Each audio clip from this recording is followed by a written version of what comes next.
por fatkeqësisht viti më tragjik për punëtorët e sektorit privat Kosovës, për dhe për ne ka qenë viti 2025 ku kemi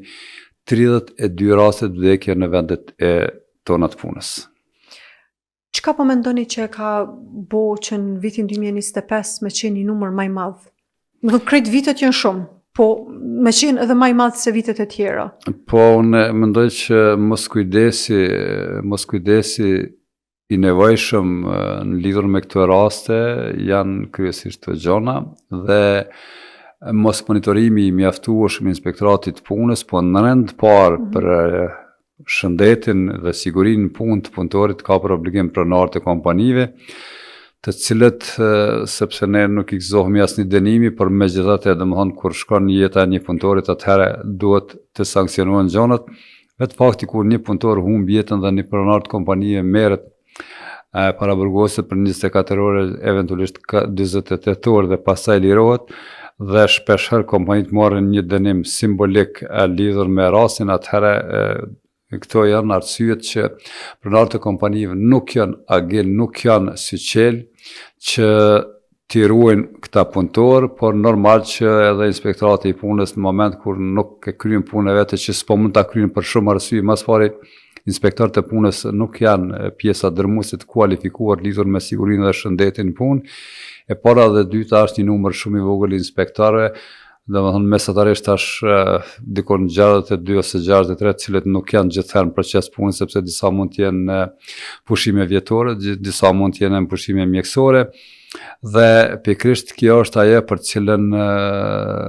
nuk po e arrim asesi që spaku të monitorohet kjo gjendje. Ne e kuptojmë që gjithkund në botë punëtorët vdesin në vend të punës, por një numër kaq i madh i punëtorëve që të vdesin nuk ndodh kërkon në botë, në bazë të analizave që unë kam bërë, dhëna që i kam marrë me shtete të tjera, Kosova është 4 herë vendi ku vdesin punëtorët më shumë se sa në vendet në rajon. Çka bëhet me familjen për shkak se një njeri që del punon, ai punon për familjen, për me mbajt në aspektin financiar, mirëqenjen që aty hyn normal fëmijët.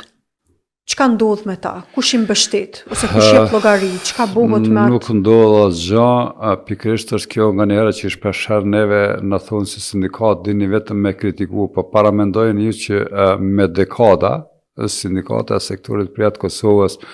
me kërkesa të protokolluara është drejtuar gjithherë kryeministit edhe të kaluar edhe tani që tjetë një fond i veçantë për këta punëtorë, sepse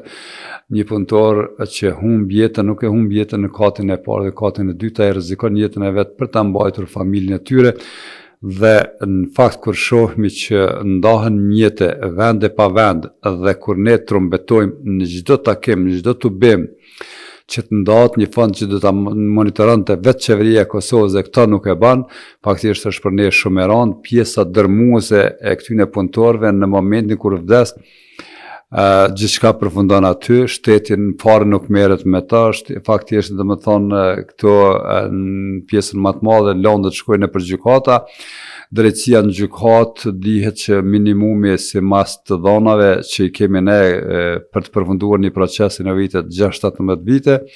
dhe unë them drejtësia e vonuar është e barabartë me pa drejtësi, por edhe në shumicën e rasteve në moment kur vdes punëtori, faktikisht pronarët e kompanive janë gjallë, kanë kapital dhe shpeshherë